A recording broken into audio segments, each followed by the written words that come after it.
This podcast is a member of the Place to Be Nation family. Visit us at placetobenation.com, the only place to be in your pop culture world. Welcome, Lucha Lussers. This is Lucha Undead. Get to know the PTBN PWO special guest host edition. We're back to the roots with the PWO, but we have a special guest host. Our guest host tonight, rather than Mr. ADLT, is Mr. QTM. Quentin, how are you doing tonight? I'm feeling well. I'm filling in because a friend needed me, and I'm actually really excited to do this because this is actually one of the shows where it's actually really personable and just, not anything where you have to, put on a front. So this is, feeling comfortable doing the show. Yeah, and I was on a podcast with you, 2 different times already, so I figured I had to have you on in some way, and I figured this is a nice way to maybe introduce some people who don't listen to podcasts over on Wrestling with Words to Quentin. He's a guy that they should get familiar with and go check out all of your other work, multiple podcasts that you have, Sorpresa Lucha, Psychology is Dead. Is there another one that you do regularly? Is that a bit about it podcast-wise? Regularly, those are the only two I do. Okay. And I've been on both. So if you want your jump in point as a fan of this show already, go check that out. Check me out on those episodes and dip your toe in the water. I bet you'll enjoy those podcasts for sure. Our guest is officially the first 2-time guest because he was the prototype guest of this concept. It was before I even really knew what we were doing. Tonight we have from Where the Big Boys Play and Titans of Wrestling, 2 of my favorite other podcasts on the PWO feed. We have Parv. Parv, how are you doing tonight? I'm doing great, and I have to immediately mention my third show, Letters from Kayfabe, because I know that chap Alan would not be happy if I didn't shill that. So. Well, we'll go ahead. Yeah, we'll definitely shill that. Letters from Kayfabe is fantastic as well. I've been enjoying it so much, and in some weird ways, I almost enjoy it more than your other shows. And I hate to even say that because I do the podcast with Pete from Titans and Johnny from Titans. And I'm, close friends with Chad, but I like the dynamic there. And as Quentin said, this is a more lighthearted show. We just talk about wrestling fandom in general, about you as a person outside of wrestling fandom. Because me and Parv, we've done 2 podcasts already, one talking about David Bowie and the other one talking about baby faces. And I don't know if I'd want to do a podcast with you talking too much about our actual opinions on wrestling, because we don't see eye to eye all the time, do we? Why don't you agree with me? I'm just intrinsically wrong. I can't help it. Which opinions, don't you like? That Ric Flair's the best, or? Ooh. I agree with that. He was my number one. Chanting "This is awesome" isn't a great thing. Which opinions don't you like, Timothy? I guess my biggest issue was just you have the epitome, and I hate to say it, but it's the epitome of a philosophy in wrestling fandom that I don't enjoy, which is I've heard that there's a lot of good wrestling going on right now, I'll get to it in 10 years. Where I really think it's important to support wrestlers during their career as much as you can, because this is when I can make a difference. And I know that sounds stupid, but me appreciating someone now actively while they're wrestling, I feel is more important than looking back on their career in retrospective. That's honestly my biggest issue with your wrestling fandom. Yeah, well, I just think this is an approach to life thing, and it's not just wrestling. I think it's a lot of different things that I'm like that with. I've never really been one to be on the steam train, It's it's a very different thing to go back and watch old shows at your own pace, to following a product week to week, and it's very difficult for me to do that. I really struggle with everything now, like football. It doesn't matter what it is. It's hard to keep up with something, and I honestly think it's a different thing. I was talking to a buddy about this before, and to review old matches, look at old shows, versus keeping up with a product week to week, I think is an entirely different ball game. It's almost like the difference between listening to albums and going to live shows or something like that in music. Do you know what I mean? No, yeah, definitely. I can definitely see that. So, you say that that's your overall look on life and or kind of more about your overall perception on life and everything that you do. What examples, what other things do you think apply to the idea that you prefer in retrospect more than the current product or the current, I mean, I think presentation. music is a big one. I mean, I'm a big music fan. That's the other big thing I do on the website, I guess, is as well as the wrestling podcast, I write big, long music articles. And I tend to be more someone who looks back at a back catalogue and, explores an artist that way, versus kind of being into the latest band and kind of getting on the steam train with them,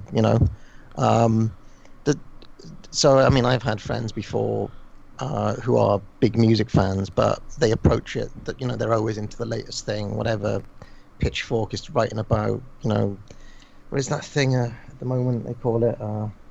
There was some, like, there always seem to be, into the latest fad or whatever it is. And I'm like, well, fine, but are you going to be as excited about this in a couple of years? And if not, then, is it like, so I guess it's just a different way of approaching things. I mean, films would be the same thing. I think films have got a bit more immediacy. Like, you go to the cinema and you see so there's a bit of currency there. But I think films also, some films age and you go back and watch them, and others were just kind of in that moment in time. And I guess I've never really been one for the ephemera of the present, if that makes any sense. Yeah, no, I mean, I guess I get that, but so where's I guess, as you said, going to the theater for the movies is the line, but there's plenty of, art house movie theaters where they're going to play older movies. What stops you from taking that plunge and being someone who's just jumping into only watching older movies, or do you also do that? No, I do both. I watch old movies as well as whatever's current. I just think that, I mean, cinema's another thing I've really struggled to keep up recently. I used to go and watch. I used to be, 4 or 5 times a month. Now I can't remember the last time I went, so it's a time thing. But I think when it comes to things like, cinema, so one of the big things is, well, what film should win the Oscar this year, or what was the film of the year? And I think you guys do the same thing in wrestling, what is the match of the year, what is the wrestler of the year. But, I mean, honestly, I just have no hope of kind of watching enough to be able to get on that. So I kind of don't bother, which is not an indictment on the modern product. It's just a reality of my life, I guess. Well, see, now sometimes I feel like you have slightly indicted the modern product. Like when you talked about the This Is Awesome chants, and I brought up to you, good wrestling that's nearby you, and, you kind of laugh it off like there's nothing that you could enjoy about going to one of those shows. Well, I mean, there are some fundamental presentational problems I have, so there is that. Yeah, like, there are things about the product I don't like. The crowds, the general presentation. I mean, there are lots of kind of, it's not the wrestling itself, it's all the stuff around it that is problematic, I think. Is that a general criticism, or is that like for like certain promotions? Are you like more annoyed with that stuff? Yeah, certain promotion. I think the Japanese stuff is easier to watch, generally, because you can't hear the commentary. So, the self-aware crowds, the fact that we seem to be in a kind of time warp where things never move beyond 2004, things like that. Well, okay, so you mentioned it there, and I was going to get into it. Obviously, it has to come up just because it's the hot topic right now. Is your newfound joy for Dragon Gate and the Dragon system, and realizing that it's, I mean, I've compared it. I've heard it compared more to Memphis than, say, like any of the overly flippy stuff like from like Lucha Libre or anything like that. And you kind of inherently just pointed out the bias, which is that you can't hear what they're saying, and you don't know how self-aware the audiences are or how bad the commentary is on what they're delivering. I mean, we can assume that it's being treated more real. But at the same time, I've noticed like differences in, it's not the same company, but the New Japan audiences seem to be very self-aware when it comes to New Japan running theme shows. So when they do the CMLL themed show, the New Japan crowd acts like a CMLL crowd. When they did the ROH kind of co-promoted shows, they acted like an ROH crowd. That seems pretty self-aware to me. They're exposing themselves to the product, and they're acting a certain way based on the way that they know they're supposed to act to the product. So, I mean, I'm not trying to sully it for you, but how do you write that in your head? Because I fancy you an intelligent man, so I would think that, that comes through to you. I mean, yeah, I would say the New Japan shows have a slightly different vibe. I criticize them for being a bit sterile at times. But, I mean, yeah, I mean, really, I don't really try to go out my way to watch any of this stuff, to be honest, because it's just not really what I'm looking for in my wrestling a lot of the time, even the modern stuff in Japan. But I'll watch it because I like wrestling, so,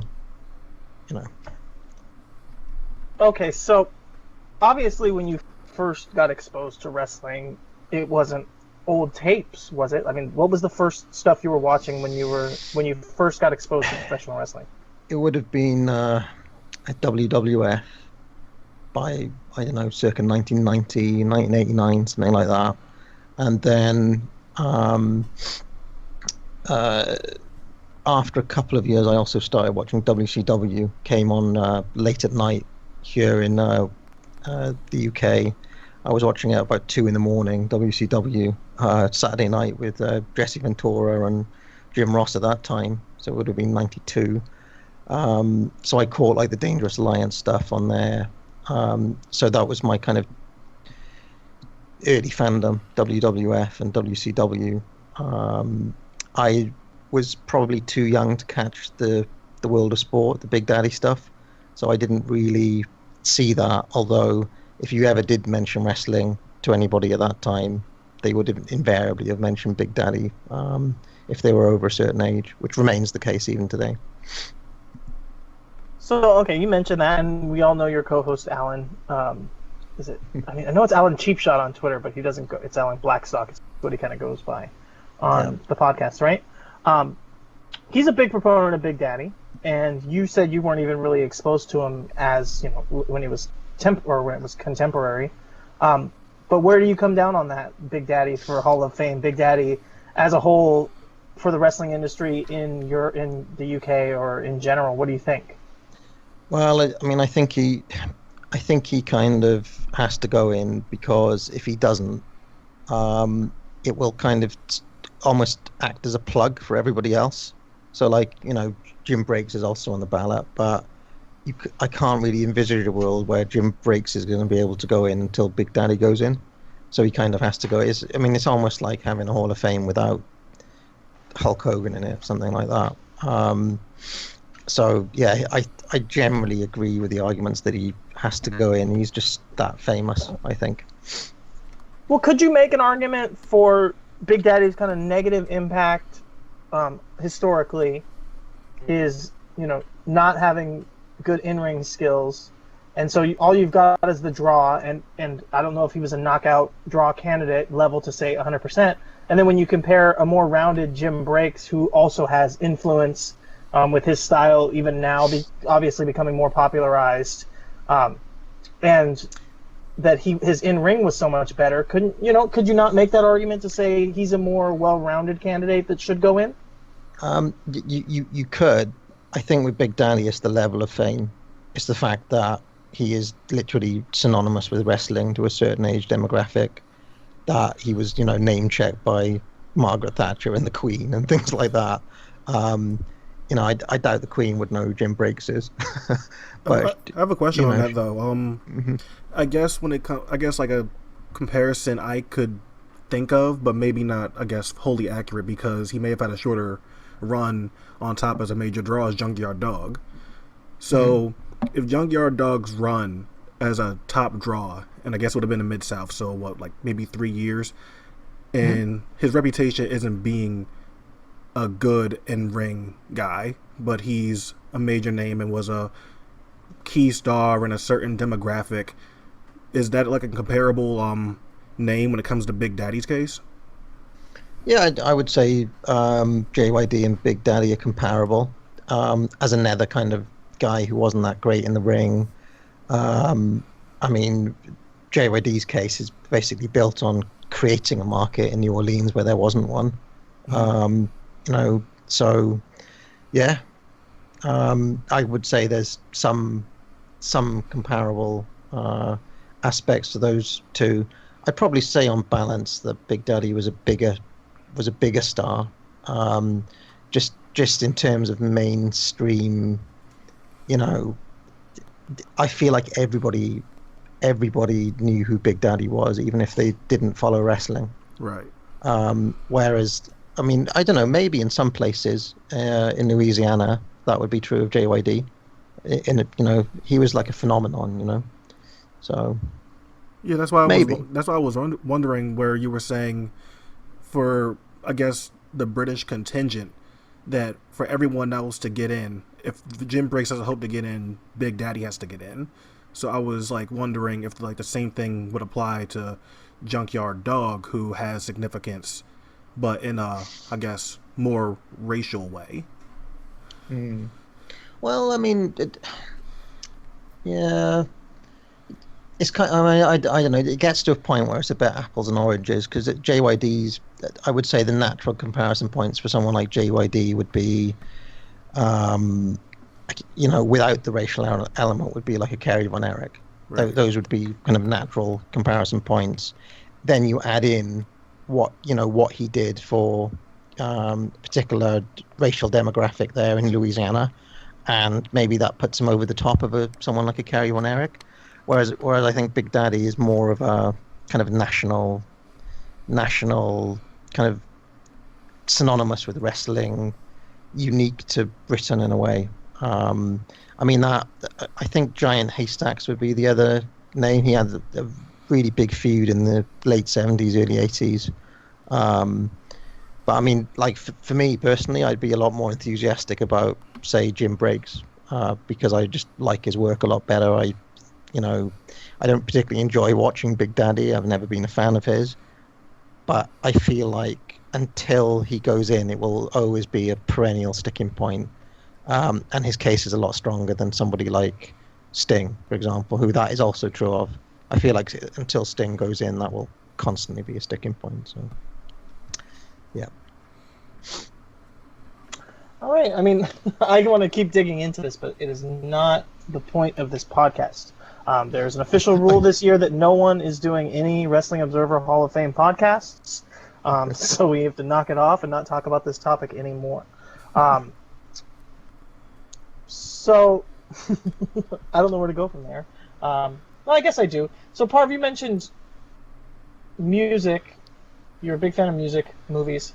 And then you bringing up Big Daddy here when it comes to that.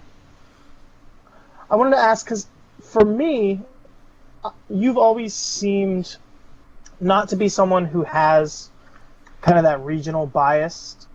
And I respect that about you. That's a big part of what I respect about you, Parv, is that I think that you try to be as unbiased in your reviews and the way that you look at things as possible. So you're talking about Big Daddy being the guy who needs to go in, and it is that regional thing where I go, well, would you have the same feelings if you weren't a UK guy? And like I said, I trust your opinion enough to believe that you would.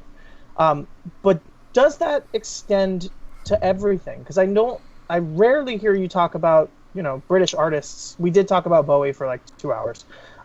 But like in general, do you find that you're a bigger fan of British groups when it comes to music, or are you the same way where it's kind of you just go towards what's the best and it doesn't matter where it's coming from? I mean, I would say I'm pretty non-partisan. I mean, I've been doing my top 100 list. Some people have said it's a bit, Anglo-American centric, but I mean, hey, what can I say? I mean, I like lyrics and I don't speak French, so what can I, so I'm partisan I guess as much as I follow stuff that's in my own language when it comes to music. But I rate Jacques Brel as a songwriter. So generally, I'm not very partisan. I'm not really prone to being partisan in that way about anything really. I tend to gravitate towards things that I, for whatever reason, think are the best, and usually I take quite a long time to come to that conclusion.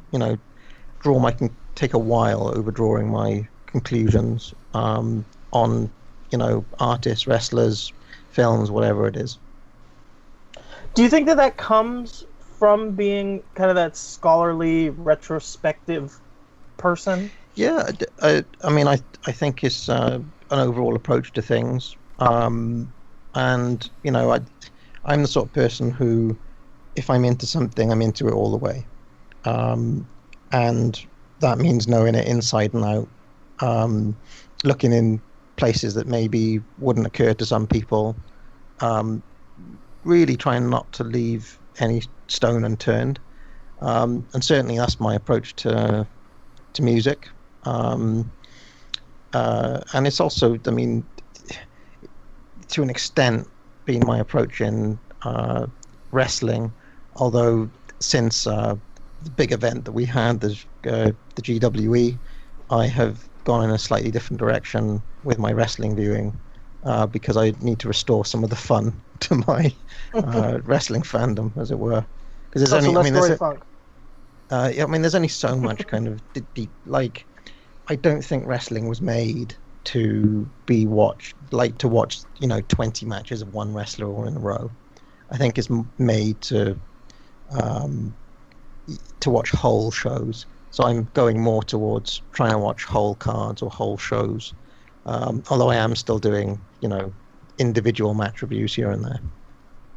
Yeah, I'm the same way, and I find it so odd when people will pick and choose and watch random matches, because I think wrestling shows are meant to be watched as a whole show, as you said, and I even in some ways buy into the concept that wrestling isn't really meant to be watched back, and that is a big place where I differ from you, and it Dave Meltzer doesn't give a second review of a match. He gives it a star rating and that's it. He doesn't watch it again and kind of critique it again, and I've heard it said multiple times, it wasn't meant, it was meant to be live, it's meant to be seen as it is, and it's not meant to be kind of picked apart so much in retrospect.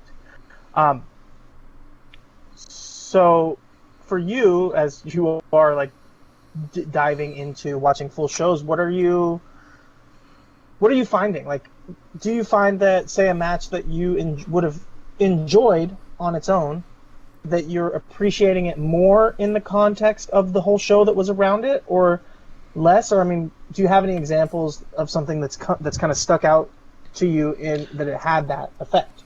Well, I think with the Titans of Wrestling, I've watched an awful lot of terrible wrestling. Long MSG shows, Philly cards, some really atrocious stuff. But then when you get to the Bob Backlund match, and it's a proper 4-star match, it really stands out when the undercard has literally been, Baron Cicluna versus whoever it is, where these guys are like wading through molasses slow, but in a way you need that undercard match, your Chief J Strongbow match, in order to have the other, the main event stand out, and you can only really appreciate it once you've seen it kind of embedded in that pool of shit that it's surrounded by, and that kind of, and in that context, something like Dynamite Kid versus Tiger Mask, which happened at MSG in 1982, you watch it just kind of out of the blue, put it on YouTube, and it's not going to stand out. Or you watch it in the context of something like the 80s New Japan DVD-R set. It's not going to stand out it's not going to stand up, when you're literally watching it back to back with 4 Fujinami matches. But watch it in the context of that MSG card, and it literally seemed, with the crowd going crazy, and all of a sudden Dynamite Kid and Tiger Mask seem like they're doing something incredible. So I think that the context really does matter. Same with anything though. Yeah. So. Yeah, and it's funny because you mentioned that particular match and that setting, and I just did the same thing without meaning to on accident for another podcast over on Wrestling with Words that I don't know if it's ever going to see the light of day, but I did a Is It 5 Stars, and we kind of went from reviewing Bob Backlund. Oh God, I can't even remember the match now, but it was a Bob Backlund match followed by Sergeant Slaughter and Pat Patterson, the alley fight. And then we were going in order of the Observer Match of the Year matches. So I don't know why I can't remember who it was. God, it's like a big name guy from that era too. Anyways, that doesn't matter. Ken Patera? Was it Patera? Yes, it was. It was Ken Patera, yeah. Yeah, it's Texas Death Match. Yes, the Texas Death Match that wasn't an actual Texas Death Match. They had a standing ovation for that match. Yeah, the crowd went nuts. But I watched those, and then the next year, the match of the year was the Tiger Mask versus Dynamite Kid from the Best of the Super Junior. Mm-hmm. And while that match wasn't in the same building as the MSG cards, comparing it really like stood out compared to those two matches. And then you have this, and it made me think like that match almost wouldn't stand out today. You could see the Tiger Mask versus Dynamite Kid match on one of these Dragon Gate shows that you've been watching recently. And I wanted to ask you, have you been watching complete cards of Dragon Gate? Now that you're talking about full shows, have you learned to appreciate the kind of Dragon Kid, KZ undercard matches for what the role they're serving? No, I've just been taking the initial recommendations that were given to me. Although I'm curious to watch a whole card and see how it plays out. I mean, and this is one of the things actually that I've been thinking about is that I don't think I've ever sat down and watched a complete All Japan card. Like literally from the 70s all the way till the end of the 90s, which is, the bulk of the All Japan worth watching. How dare you say that? What? Current All Japan is amazing. Is it really? Oh, I thought they were. All I know about current All Japan is that they have tiny crowds compared to what they used to do. I haven't actually watched any current. Okay, who's there? Is it Akiyama? Akiyama's like the booker there. What happened is like obviously they downsized, and last year it was really bad for them. Like people don't understand that they were literally on the brink of death last year. And so they turned it around this year by bringing in, I guess, some of the bigger names in the Japanese indie scene, like a Daisuke Sekimoto or a Yuji Okabayashi or a Asami Kadaka, names like that. And they've implemented them with the All Japan homegrown guys, like Kento Miyahara, who they've groomed to be their next top star, or a Zeus or a Suwama. So they're like slowly getting themselves back together. Yeah, but I mean big. Oh, sorry. No, I mean I was just was running down like attendances and stuff a couple of weeks ago, and I was like, wow, they were literally at kind of WCW in 1991 levels. Really like crowds down to less than 1,000, things like that. It looked looked dire for them.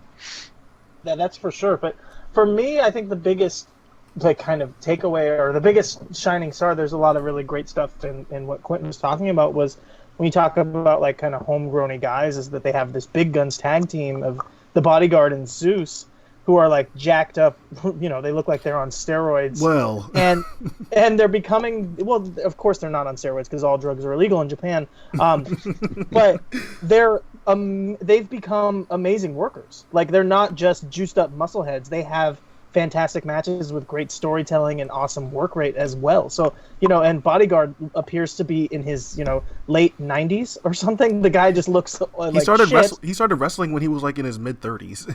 Yeah, and so it's just like, it's really this phenomenal kind of comeback story, and especially if you're someone who wants to root for the underdog, you know what I mean? It's like, it's really cool to like them. So I definitely recommend some modern All Japan, but you're right. I mean, when it comes down to it, the stuff that was quote unquote worth watching ended somewhere in the mid 90s when Noah departed. And it is interesting to think that you haven't watched the full card. It was kind of difficult to, it's almost like these things were always already chopped up into matches. I mean, if you look at the tapes that are available, the classics, the old All Japan Classics tapes, it's almost like they would cut out the main events, and it's very difficult to actually watch some of the undercard stuff, especially from the 70s and the 80s. It's just not there. So yeah, that's something that I've yet to be able to do, is sit down and watch a whole card. Well, it might be time for you to do that or try it out. But what it's time for us to do is take a quick break, listen to the plugs from the Place to Be Nation, and when we come back, I'm going to defer, I think, to my co-host tonight, because as you talk about complete cards, it popped into my head to think about complete albums. What albums are better by listening to them from beginning to end? And as I said, I got to defer to Quentin here because he's kind of the musicologist of the two of us, or at least a little bit more obsessed with music at the moment. So once again, go to the break real quick. We'll be right back to talk about that. Promotional consideration paid for by the following. Voice of Ring of Honor's Kevin Kelly here. I just want to make sure you're all subscribed to all of our great feeds here at Place to Be Nation. Now, it's really easy to do. Just head to iTunes or your preferred podcatcher app today and search for and subscribe to the Place to Be Nation wrestling feed, Place to Be Nation pop feed, Pro Wrestling Only feed, and of course, the Kevin Kelly Show feed, which includes the full archives of my podcast. Subscribe, listen, and then rate us and leave feedback today. And of course, as always, enjoy all the great action of Ring of Honor Wrestling and everything presented to you on PlaceToBeNation.com. Place to Be Nation's JT Rosero here, and I want to let you know that we have a ton of great podcasts available to you on iTunes, Stitcher, Google Play, and PlaceToBeNation.com, and we offer them to you across two great feeds. On the Place to Be Nation wrestling feed, you can check out Scott Criscolo and me on the Mothership, the Place to Be podcast, with our famous Vintage Vault pay-per-view reviews. PTBN also covers current day wrestling with the smash hit clotheslines and headlines, our steady veteran main event, and the beloved monthly pay-per-view reaction shows with immediate feedback on all pro wrestling super shows. Relive wrestling's past with our monthly pay-per-view rewind series led by Ben Morse, the always contentious Dangerous Alliance podcast, and Survey Says, a fun look back at the good, bad, and ugly of WCW. On our very popular Place to Be Nation Pop podcast feed, we offer such great shows as the Glenn Butler Podcast Hour Spectacular, Rank and File, NBA Team, Lucha Undead, Geek and Sassy, and a veritable podcast heaven for comic fans with hard-traveling fanboys, Sellers Points, Todd Weber's Conversation, and Imaginary Stories. Subscribe to both of those feeds on iTunes and rate and leave feedback for us as well. All of these shows, plus others, available at PlaceToBeNation.com, where we cover pro wrestling, sports, movies, comics, plus tournaments and more. Be sure to support our site by using PlaceToBeNation.com/Amazon when doing your online shopping, and download our free Place to Be Vintage Vault Refresh ebooks via the links on the right-hand side of our site. We also want to thank our friends at Boneheads Wing Bar in West Rockwell, Rhode Island, and Fall River, Massachusetts, TheHistoryOfWrestling.com, and Scott Keats' Blog of Doom. Be sure to follow us on Facebook, Twitter, Instagram, and Tumblr as well. PlaceToBeNation.com, the only place to be in your pop culture world. All right, so we're back from the break, and as I said, I wanted Quentin to kind of be the music guru for me here, because that's part of why you're my guest co-host tonight, is because I know that you guys could probably nerd out about music, and I know that there's albums that I've enjoyed more from beginning to end as opposed to listening to songs. I've always been that person. I'm not like the buy a single kind of guy. That's why the iTunes version of like popular culture, how you consume music, doesn't work for me, because I am the sit down and listen to every album from beginning to end guy, and I've kind of just turned off on music in general. So for me, I couldn't imagine being a person who like skips around the album for just the hits or the songs that I like. But for you two being more, I guess, music connoisseurs, I don't listen to music anymore at this point. Is there something to that, Quentin? Like, do you want to flesh this out for me? Yeah, you pretty much summed up my thoughts on it. I'm someone that I have to listen to a whole album. I mean, unless I just straight up don't like somebody, which, you know, it's going to happen eventually with some people, but unless I just straight up don't like somebody and I can't take listening to them for whatever, 12 or 13 tracks straight, then I'm going to listen to a whole album, because I just need that to form an opinion on someone, like, coherently. Like, I need to, like, see and hear the whole body of work before I actually give an opinion on somebody being good or somebody being bad or writing someone off. So I need to have the context of an album when I'm listening to stuff. Yeah, I mean, this is interesting. I had a friend, actually, a big music buddy, who made a rule that he would never skip a track. He would never move. He would never. He'd never skip. And if he ever listened to an album, he would always listen to the whole thing. So he'd make sure that he had enough time. Because he wanted the perfect artistic statement, which sounds a little bit pretentious, I guess. I mean, honestly, like for some people, it's gonna come across as weird, but honestly, that's the same way I am too. Where if I'm gonna listen to a whole album and I know I need to buckle in for a good 45 minutes or however long, you know, I need to get in like a good mindset for it, because if I want to focus on the album and give detailed thoughts, I need to actually be able to focus and not just have my mind in other places. Yeah, I'm just trying to think. I mean, I think I kind of it swings and roundabouts with this, because, you know, if you've been following my top 100 list at all, I am also a fan of stuff like prior to 1960, which I know a lot of people, you know, that don't really, they think like before 1960 was just kind of Elvis and a few rockabilly guys and that was it. But, you know, I listen to stuff going all the way back to the 20s, and especially the 1930s, and of course those guys didn't really make albums; they just made kind of cuts. So it really depends on what era you're talking about. I feel like there are some songs that exist just as cuts, just as songs like that, and there are other things that kind of exist as albums. They're intended to be albums, you know. So it really depends on the era. Yeah, I mean, I have to say, I tend to have one or two tracks. Like once in a while, something will hook me, and I feel like I want to listen to that one song over and over again. And I've had albums where every single song has kind of been featured. Like I've gone back to it again and again. Yeah. I don't know. I kind of feel like you may need an entry point sometimes, like especially when you're trying to get into certain people, like difficult artists. Sometimes there might be one song that kind of gives you an entryway, or one album that gives you a route in. And you know, sometimes you may want to listen to that one song, or that one or two songs over and over again. I'll give you an example. Like someone like Captain Beefheart is quite difficult to get into, you know, initially. Strange artist, Trout Mask Replicas, hard to get into.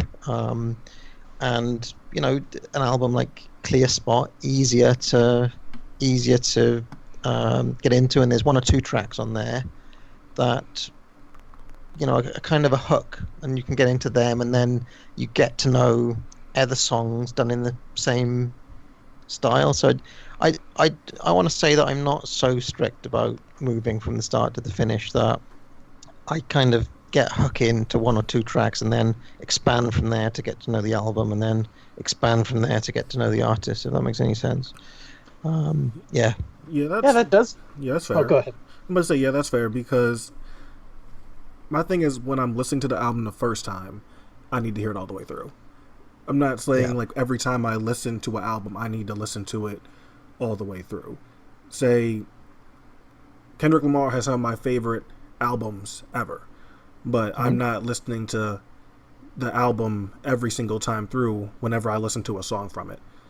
Sometimes I do pick and choose because I'm just looking for a certain song from that album that is just fitting my mood or fitting what I want to listen to at that given point of time. But I guess the main thing is, when I'm listening to the album the first time or the second time or whatever, and trying to find, I guess, an accurate analysis I want to give for it, then I'm listening to it all the way through. But I do agree that for certain people that you need a good entry point, and maybe it happens to be a single that's like plopped in the middle of the album. So I understand what you're saying there. Well, okay. Oh, sorry. So Quentin, I know that you've dabbled a little bit in reviewing, you know, music, but Parv, have you ever done any of that? Like, other than just, you know, the top 100 artists, have you done a lot of like album review kind of stuff? No, not really. I did a few for like the school magazine when I was 14 or something like that. But Doesn't no, interest you. no, I mean, well, I held off talking about music or writing about it or anything for a long time. And I guess these, I mean, that top 100 music thing is basically a book. It's about 100,000 words at this point. And I haven't even finished it yet.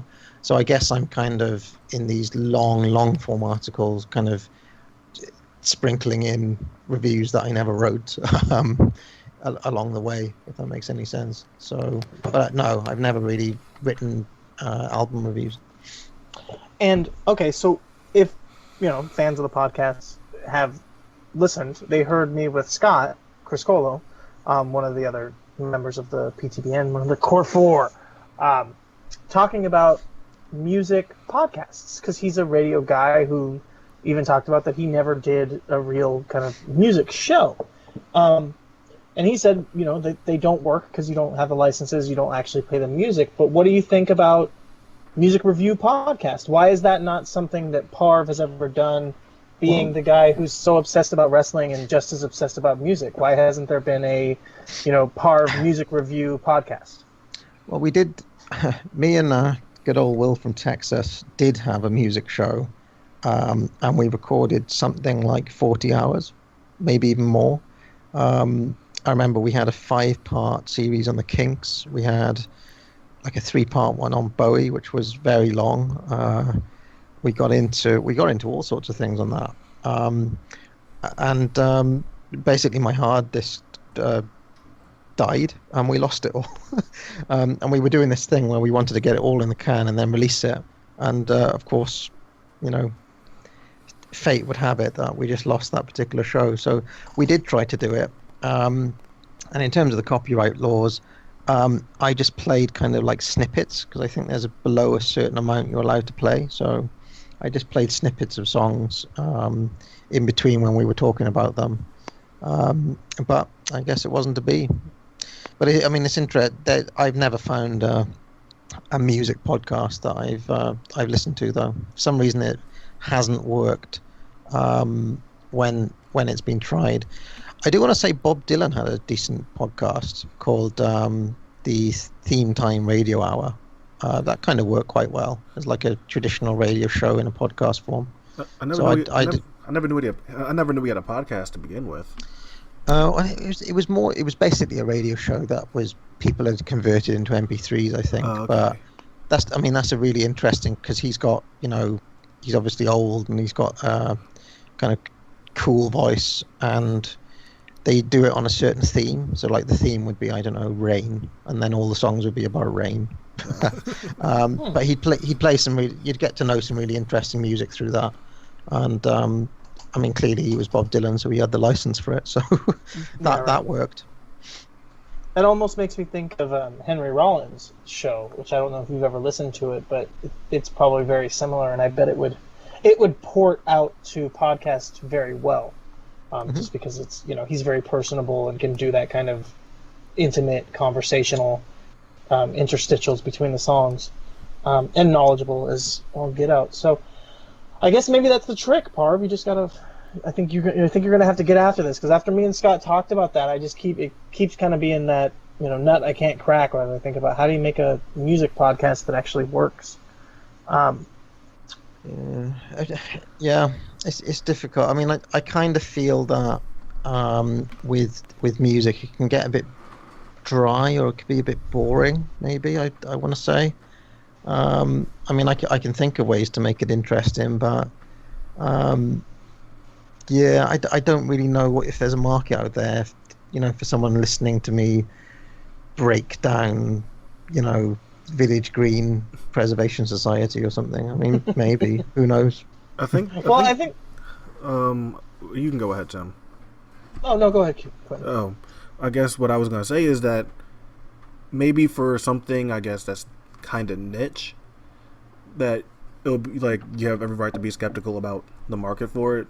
But I know I've tossed around the idea to friends about doing a monthly music podcast, like rounding up the albums that have come out I guess in 2016 in any given month. So it would be like we'd do a monthly podcast and we'd cover the month of October and we'd run down the best albums and the worst albums to come out in the month. Now, obviously, you said that you're not someone that focuses too much on the modern scene, but do you think a podcast like that could work where it is, I guess, focused on like immediacy? Absolutely. And I mean, I think a week-to-week current music review thing might work quite well. I mean, there used to be TV segments with the thumbs up and the thumbs down before, so I think that could work fine. I think that would be a good idea. So that, I mean, what a transition Quentin just lined up for me. So as we talk about you kind of being a judge of podcast concepts, that seems to be something that's kind of prevalent at the moment with the recent PWO, Pro Wrestling Only now, right? It's not the PWO PTBN. Yep, just Pro Wrestling Only. Yep. Yeah.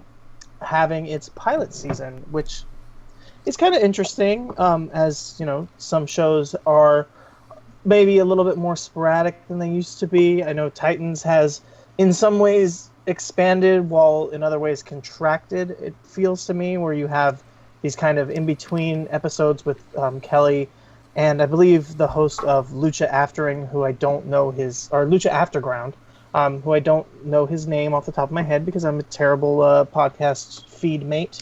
Travis, I want to say. Yep. Travis, where they talk about something that you guys aren't covering on Titans at all, but in some ways is really connected to the time period that you're at, because you're getting right in that time where, or I think you're actually past where Vince did buy out the Stampede territory, as they're talking about Stampede's history, but you're kind of starting to see that influx of talent coming from Stampede, correct? Yeah. We're right around that time where Vince is starting to make his moves, I think. I'm not sure if he's acquired Stampede quite yet. I think LA is the first one he goes for. But this is to come, I think, in 83. He's just started to make his moves now. I think he's just acquired the company in our timeline. But the Stampede stuff is interesting. I mean, that's a territory hardly anybody talks about, the Stampede one. Right, and in some ways, I mean, when he does acquire LA, I feel like not much comes from that, if that makes any sense. I mean, I know he's basically I mean, it's not so much the wrestlers that he's buying or the territory, it's the right to run the arenas and the stadiums.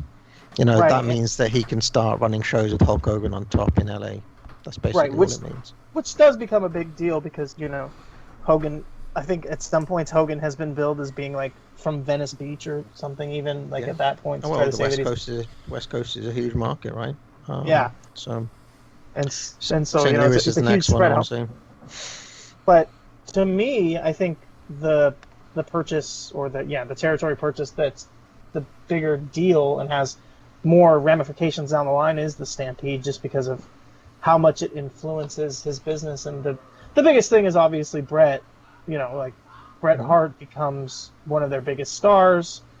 His interactions with Vince lead to, you could even argue that leads to the biggest boom period of all, creating the Vince McMahon character, or the Mr. McMahon character. So it is interesting to have Kelly covering that, but as I said, as Titans has had some issues scheduling episodes, and you guys are kind of deciding to branch out into this pilot season, I mean, was that it? Was that the call? Was that what led to the pilot season? And how does it feel now, as someone who has made a couple, you know, successful podcasts, some, you know, critically acclaimed podcasts, to now be the person who needs to judge the concept? Are people sending you actual pilots, or are they just sending you concepts on paper? Like, well, at the moment we've just seen some concepts.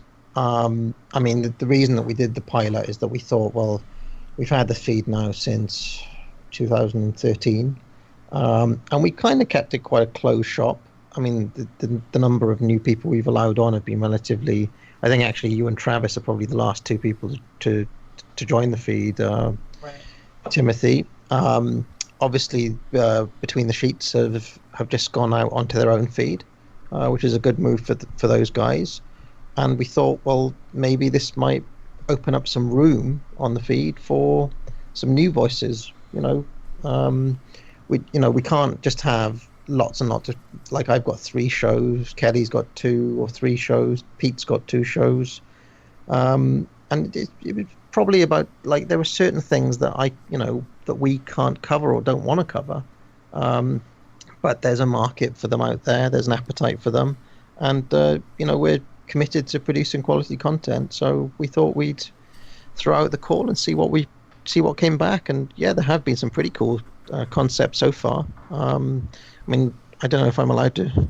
Maybe I can share one that I saw. There was a guy who wanted to go back reviewing all of the G1s. I thought that was a great idea. That doesn't seem to exist out there. So it's stuff like that, really. How about my concept for the Pride Party?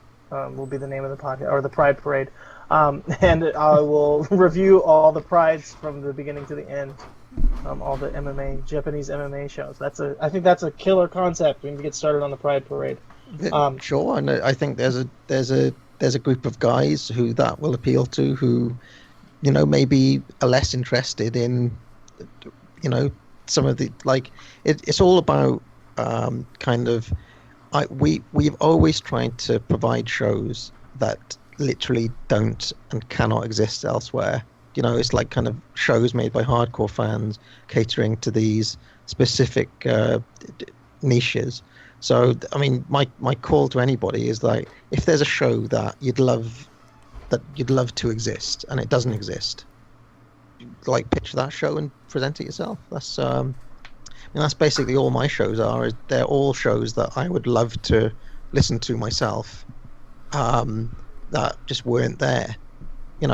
Like, I mean, where the big boys play, I was listening to Place to Be, and I was like, hey, where's the WCW podcast? And I was looking for it. I was like, where is it? And there's a couple of review aways. There's a couple of, there's the Old School Wrestling podcast. They touch on a match here and there, but where's the one that starts from Starrcade and goes all the way? Oh, it doesn't exist. And that was literally it. That was literally how I got going in the first place. Same with Titans of Wrestling. It was like, every single podcast out there focuses on Hogan era and starts at WrestleMania 1. Well, what was going on before then? So, same thing. Or even with the Letters from Kayfabe, it was, well, every single podcast seems to focus on the pay-per-views and the big moments. Well, what about all the other shit that happened? And yeah, it's the same with any of the shows out there. That the ones that have been successful is that they plug into something that the person who presents it wants to listen to themselves. And I think that's the secret to a good one. So get your thinking caps on if you want to do a podcast, basically. And your Pride idea is a great one, I think. So. Yeah, and I mean that's the point of this show, right? And so, I guess let's talk about it. Let's get into it. So, I had heard rumors, and I don't even know where at this point because I've done these interviews and I've talked to people in the DMs and all around, that the whole reason why the pro wrestling only feed ever existed or became its own separate feed was because of you. And because of your kind of idea that you wanted something for that serious hardcore fan. Is that correct? Is that kind of the impetus for why there's a pro wrestling only feed? Well, kind of. I mean, there are a few things. First of all, I presented a show. I still present a show called Where the Big Boys Play, with my buddy Chad. And it's a funny story. Chad and I, the very first time we spoke is episode 1. So, I mean, that's an interesting thing, because most shows that you do, you at least meet the people, you know them, you've done another show with them, but literally the very first time that we spoke, which is kind of weird to think about now, was then episode 1. So, I mean, that could have been a disaster. And it's kind of fun, that show, because you get to... I haven't gone back and listened to the early ones, but I imagine we get to know each other in real time, really, from week to week. But I was basically hosting that show, Where the Big Boys Play, on my own personal website. I had a website, my own, it was films, music, wrestling, and a few, video games. and a few other, like I had articles that I'd written myself there, and I was just putting the MP3s on the actual, like hosting them there on that website. And basically when Where the Big Boys Play actually started getting a following, they couldn't handle the bandwidth, and suddenly, without any warning at all, yanked all my stuff offline and basically banned my account and gave me a refund. They said, look, we cannot handle the amount of traffic you're bringing here, go away, type of thing. This is just meant to be for like a little blog site. We don't want you, which shocked me at the time, because I was like, you know, I'm paying you money, but they just gave me the money back and said we can't handle it. So that meant that we needed a proper podcast feed, and that's when we got the SoundCloud. I just signed up for it, my own name. I paid half, Chad paid half, or actually he's an accountant. I think he stiffed me there. He worked out the exchange rate. I think he paid me like half in dollars, but you know, it was meant to be pounds. But anyway, that's a long time ago, and basically that's how the feed started. And it was right around that time that I got the idea to do Titans of Wrestling. During the time that me and Chad had been doing Where the Big Boys Play, I mentioned in passing that I don't know if you remember, Gordon Soley used to do these kind of news segments, like the Wrestling News Network, and he was talked up as like, and basically I said, I'm really fascinated by those, because he actually used to go into little bits of news that were almost shooty, you know, that it was kind of strange little segments. And I just mentioned in passing one day, I was like, if anybody can make me a comp of all of those Gordon Soley bits and put them all together, that would be awesome. And then somebody on the website, on the Pro Wrestling Only, actually got in touch and said, give me your address, I've made it for you. I was like, what? And I got 3 discs of like, that's all, I still own these. They're the only ones that exist in the world. Just Gordon Soley. 3 discs of Gordon Soley news segments, which is ridiculous if you think about it. But anyway, the guy who made that also made a WWF compilation from 1979 to 1983. He's the fellow that we now call Crazy James. And well, I thought, well, look, I've just started this new podcast feed for Where the Big Boys Play. I've got unlimited bandwidth. Why don't we just start a show? We can, you know, we spitballed the name. We came up with Titans Wrestling. You can kind of shill your new comp, and we can also get to know this stuff. Because, I mean, the other thing is that I kind of increasingly have found it easier to have a project attached to my viewing to kind of give me a impetus to watch it. You know, especially I've got hundreds of discs there that I haven't watched. If there's something attached to it, it means I will watch the stuff. Do you know what I mean? If there's a podcast attached to it, same way, exactly. So I thought, well, you know, I've invested this money. It will help me watch the stuff, and it would also give this guy James a way to, you know, sell his comp. That's how it started for Titans of Wrestling, and then basically, so we had the 2 shows, Where the Big Boys Play and Titans of Wrestling, and literally at this same moment, Chad, my co-host, and you've all talked about this, they also started Place to Be Nation, literally at the same time that all of this happened. So it all kind of happened within a month of each other. And then what happened is that because we had this podcast feed with basically all the space in the world, we started adding other shows to it. I think the first one was Stephen Graham shows. He was doing something called the Pro Wrestling Super Show. And we thought, well, which why is just on hiatus, by the way. It should be coming back someday. That's on hiatus, apparently. But, I mean, he's another reason that we've put out the feed. I'm telling Graham that live on air. We're basically doing this pilot thing to replace all your content, buddy. Yeah, so he had his own separate feed, and I was like, well, in an ideal world, I'd want his stuff here, so I wouldn't have to go to the other place to get it. And it just kind of grew from there. And then I guess each of the Titans kind of launched their solo projects, and we brought on Zellner, and we brought, I mean, Goodwill. We basically acquired the Goodwill Wrestling, and we encouraged Lost Charles from Pro Wrestling Only to kind of do a few shows, and so it kind of grew from there. And obviously we couldn't have the feed called Where the Big Boys Play, so we wanted to change it, and we couldn't call it Place to Be Nation because obviously that existed. And also, I mean, how can I put this? I always had this thing where I thought that the feed should be wrestling only, that we shouldn't branch out into other things as well.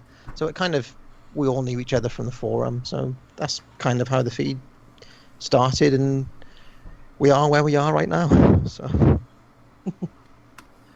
I forgot what was your original question, Timothy. I forgot. Sorry. That was kind of it, honestly. You kind of got it, because as I said, I've picked it up being more. I heard that like a story of a split, like an intentional split from Place to Be Nation, but I mean it was always its own thing. It was never an intentional split. I mean, I do think, you know, I'll tell you this: when those guys, when the Place to Be site first started, obviously, you know, I've always been close to them. I'm close to Chad, close to Brad. I mean, me and him, us, the three of us have an ongoing chat, which we're part of every day. I speak to those guys all the time. I speak to Justin fairly regularly. Scott less, so I have less to do with Scott. But when they first started, my whole thing was, I think you need to just have a USP, unique selling point, and stick to that. I think you can get the wrestling stuff over, but I'm not sure about the rest of it. And I'm pleased to say that they did prove me. I think by this point now, there's the pop feed and all the rest of it. I think they've managed to, the comic stuff is strong.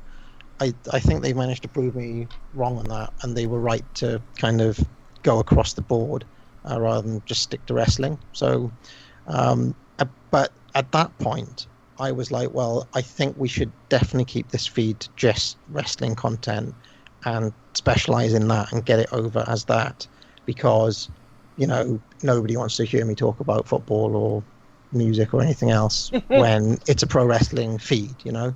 And I think that this is one of the reasons why the pop feed exists now, right? It's because there is a realization that, you know, a guy who is into comics isn't necessarily into wrestling. So that speaks for itself. But they did prove me wrong in getting that other stuff over, which I never thought it would get over in the big wide world of the internet. So kudos to the boys for that. So as you were talking about everything there, something popped in my head. Well, I'm saying bringing on more shows and stuff that should fit with the content. And I don't even remember which feed it was on. Was Wrestling with Optimism on the PWO feed? No, that was a Place to Be one, I believe. Okay. Yep. Okay, then we won't get into that per se. I don't even... Okay, well, I mean, theoretically we should be winding down, but I have so much more stuff I want to talk to you about putting stuff together. But, I mean, Parv, you're kind of looked at it as a bit of a lightning rod. You start kind of issues here and there, especially on the board. I think, you know, I've been on record on podcasts saying that you have a way of arguing for a point that I agree with in a way that makes me disagree with it. And I know that you heard me say this. Yep. What is it about you? Is this the way you are in day-to-day life? Are you just a naturally kind of combative person, or is it just when you're passionate about something? Is it the anonymity of the internet? And I mean, I personally don't get offended. I totally fine. I've never had any issues, but even just recently, I mean, you've kind of, in our circles, publicly been butting heads with I guess I could just say it, with Dylan Hales. You've had a little bit of issues with Twitter and him being upset, and I don't even know how upset he really is, but is this a normal thing for your personality, or is it just something that happens online? No, look, how many hours of shows have I done? And how many arguments have I had? I can't think of any on air that we've... I think I lost my temper once ever on Titans of Wrestling, and that was that was when I really got fed up with Johnny one time. But apart from that, I can't remember any time I've had any arguments on air. I think maybe on the forum, I don't pull my punches. I argue my point of view in clear terms. I think, what I don't really know what that. I don't really know where that comes from. No, I mean, yeah, I've never really it's more a forum thing, I think, than anything to do with my personality or anything like that. Well, I can't really think. I mean, when I even think back, like, what have I ever said that's that bad? I mean, I said that oil had something to do with the decline in Mid-South. That's not that contentious, I don't think. I said that Vince McMahon was a genius, and that the transitions that the big changes that he made in '83 to '84 was significant and had a big impact on wrestling. I mean, I think Ric Flair's the greatest wrestler. I can't really think of any of these things that are that contentious, to be honest. I think the thing, and obviously this is coming from someone that doesn't know you quite as well as the other people that are regulars on the Pro Wrestling Only forum and have been there for years, or people that have done shows with you on the PWO feed. But I guess as an outsider looking in, the way you sometimes word things, or say like the way you sometimes like put things in text when you're trying to explain yourself, can come off as pretentious. I can say, for the Sami Zayn versus Shinsuke Nakamura match from this year at NXT TakeOver Dallas, you have legitimate gripes with the crowd. I can understand what you're saying and why it may bother you what the crowd is doing. Granted, I don't think they did anything to put themselves over or to make the match about them, but I can understand your point. But I think when people are reading that big block of text and it's just you tearing down, I guess, this crowd of people, that it can come across as mean-spirited or ill, like you're doing it to, I guess, be a dick, as some would say. Well, yeah, I can see that, but I mean, I think if you're looking for people on the board who are negative about a lot of things, I don't think I'm necessarily. I mean, I've reviewed hundreds and hundreds of matches, and I think I'm probably more positive than I am negative. Well, I'd agree. It is what it is. I'd agree. I think out of everyone, when I go on Pro Wrestling Only and I look at people talk about wrestling, you generally are a positive person. Now, granted, there's some things I don't agree with you about that you've talked about there, like World of Sport or Lucha. I don't agree there. But I think when you're actually reviewing things, like say how open you've been talking, like reviewing Dragon Gate matches, a lot of people on that forum would not do the same thing. So no. I think that is one of the things that I guess helps you out in my eyes, where even if I don't agree with you, you've been pretty open when it comes to such a niche company that got a reputation that really isn't warranted. Yeah, well, I mean, I don't. I mean, I think when it comes to that, I don't. I think sometimes these things are a little bit overplayed for various different reasons. I mean, I can't really complain. Like I was telling you guys before, I get a hell of a lot of private messages from all sorts of people on the board. There are lots of people who joined the board as a direct result of listening to podcasts that I do. Maybe there's a few people who, I've clashed with at different times. I mean, if you ask me, there are a lot more people on the board who are very set in their opinions, and I've yet to see them ever back down on one or U-turn or anything like that. And if anything, I would say that, there are many more difficult characters on the Pro Wrestling Only board. It's just a board with a lot of strong personalities on it. Lots of them. More than we could name on this podcast. Yeah, it's actually a very intimidating forum, I'd say. It's a difficult place to get over in, which is probably why I get so many of the private messages, because people are just kind of scared to post a lot of the time. Yeah, and I can relate to it, where it's like, I think I started posting on PWO somewhat during like GWE stuff last year, maybe around August maybe, but I didn't fully go into PWO because it's just a place where if you haven't been there for a certain amount of time, you really don't feel like you belong there. And it's not even something that inherently comes with the title that you guys are doing wrong. It's just that for someone that's new, to go in there and to see all of you guys who've known each other for years having these long, well thought out arguments with 5 paragraphs and all this stuff, it can be intimidating for someone that's not used to it. Yeah, I mean, it's tough, and I do think there's a kind of process, like if you actually want to become a regular there's a kind of hard grind process where you just have to keep on posting, and hopefully people will take note of the stuff that you say, because I know that frustrating, as I've known people who've joined and been like, I post and nobody ever replies to me, that's one of the things. So yeah, I think just keep going, and most of the time if you have an opinion and you can back it up, that's a good reason to post on Pro Wrestling Only. It's a great board.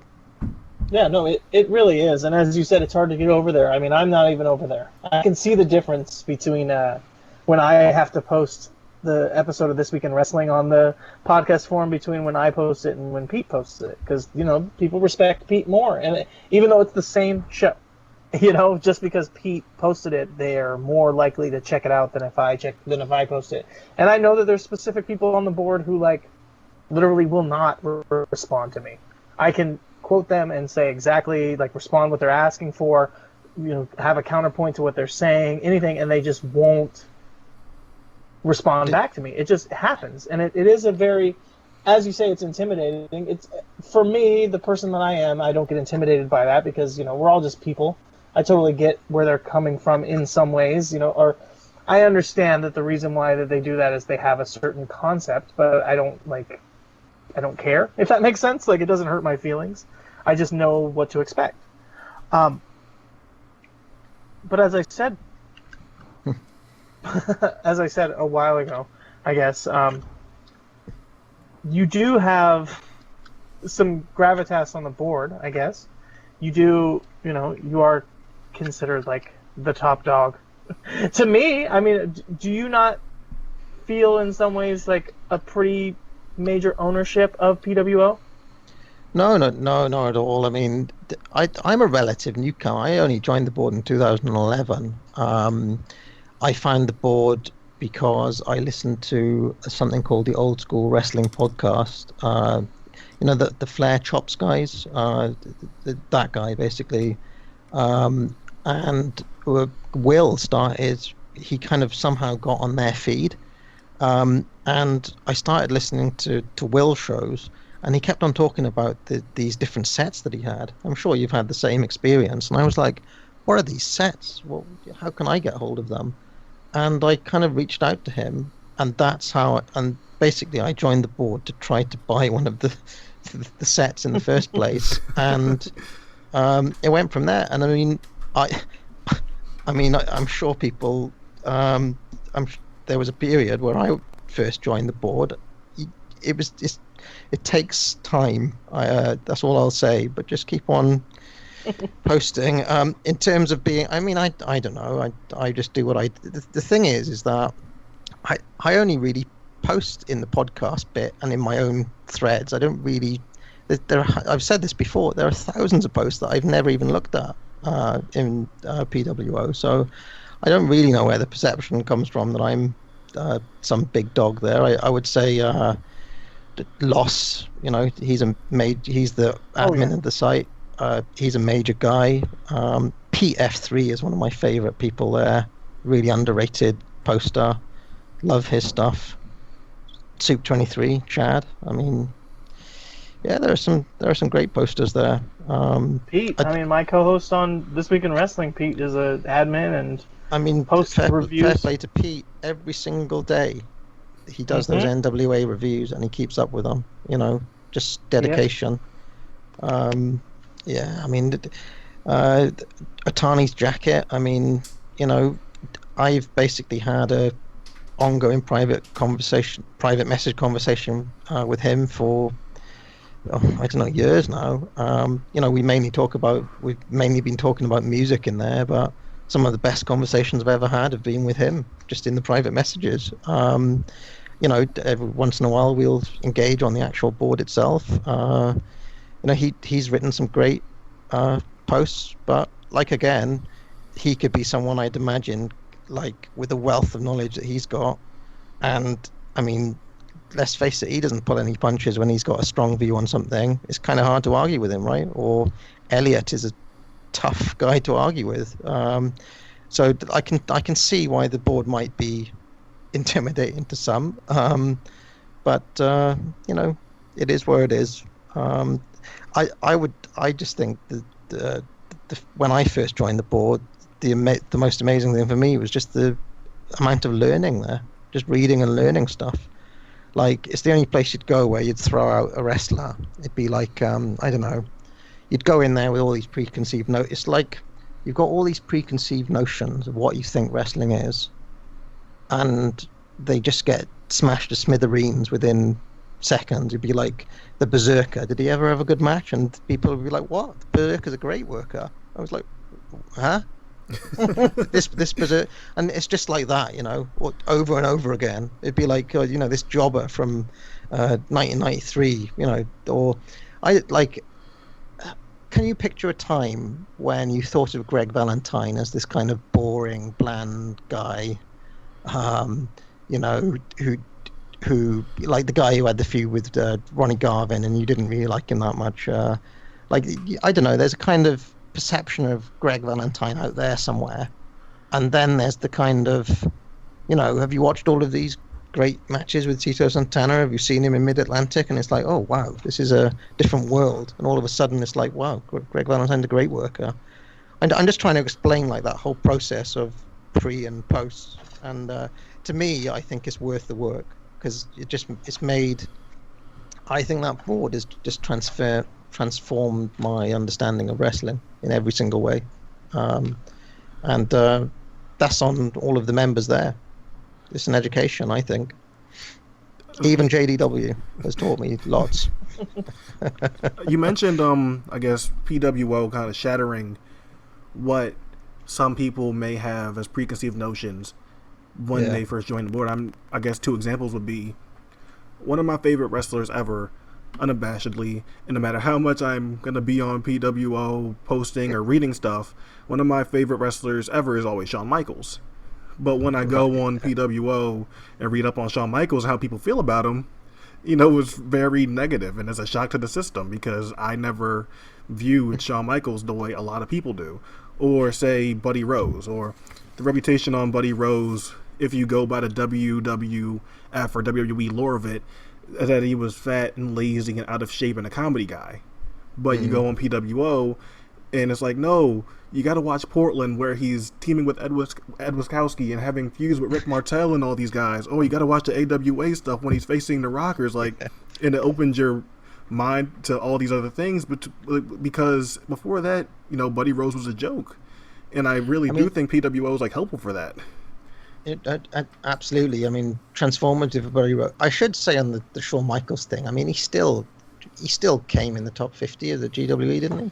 He did better than I expected, but it was like, because I read PWO and I saw so much negativity, I'm like, man, there's no way Shawn Michaels makes the top 50. I mean, I think what it is with Shawn is that it's just, what is resented about him is the fact that there's this idea out there that he's the greatest of all time, when he really shouldn't be. Like, if you look at his career versus, you know, your Flairs and your Jumbos and your Tenryus and your Kawadas and so on, it just doesn't stack. You know, he just doesn't have that career.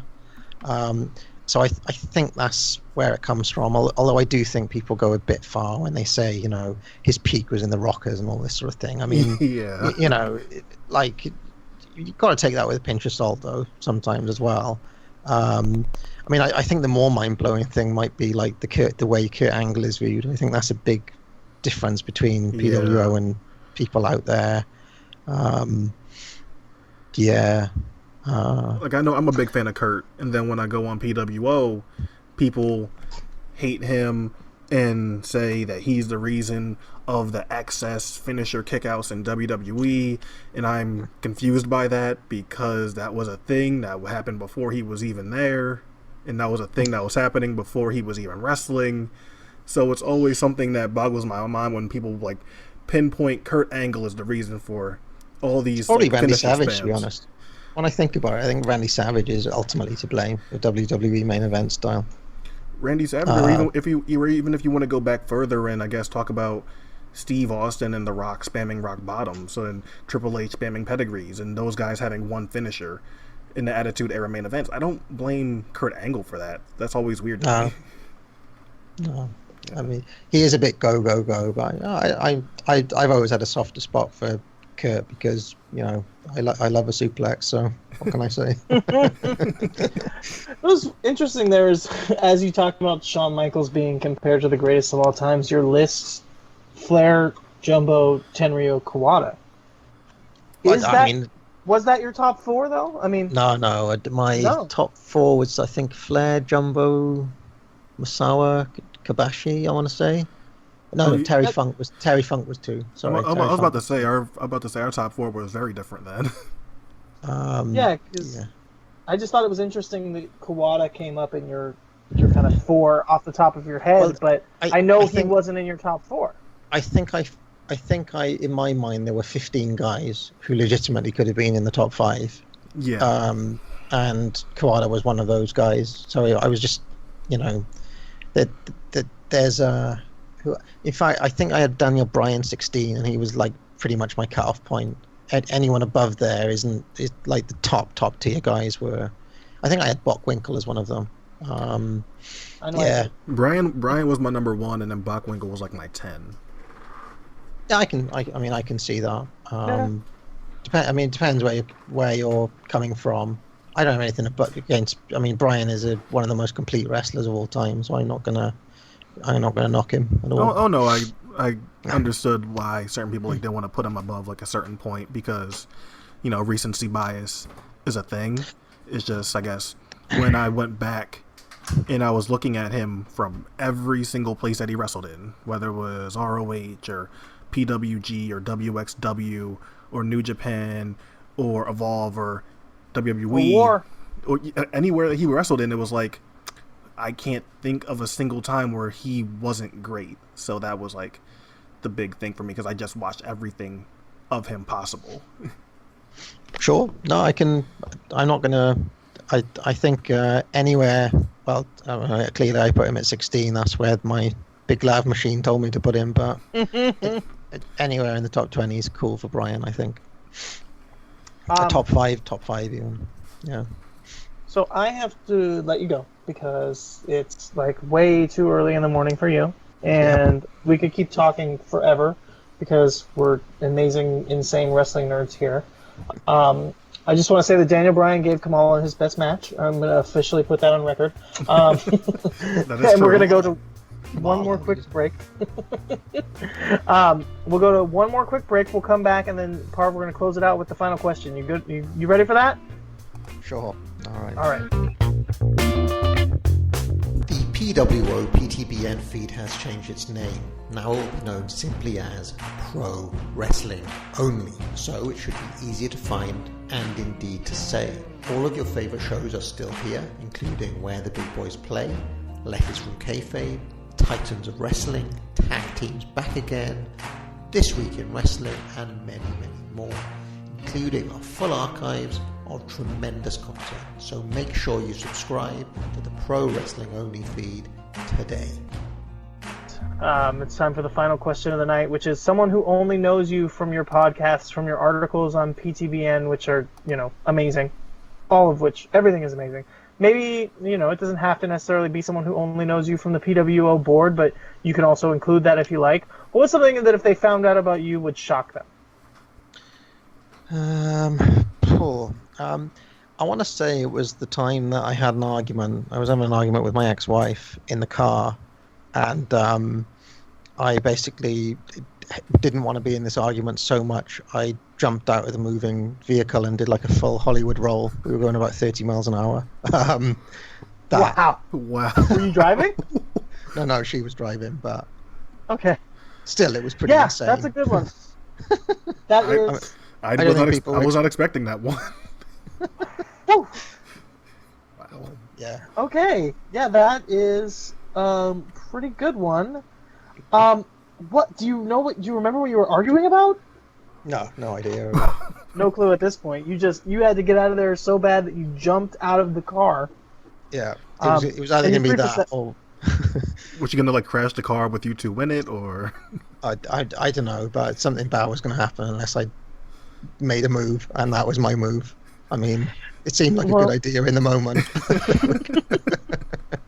Well, as you prefaced it, it was your ex-wife, which it's good to hear that you got away from her for good, because that sounds insane. And yeah, from a guy who, as I said, I find very intelligent, very metered, takes the time to think things through before he makes decisions. Finding out that you did that is definitely a shocker. So thank you for that one, Parv. Obviously, you know, if there's anything you want to plug, we've talked about all of your podcasts, but if there's anything at all specifically you want to give out before we close out the show here. I think I'll just mention the pilot feed season again. Get your entries in. If you want to, you know, it doesn't take much. Record an hour of a show.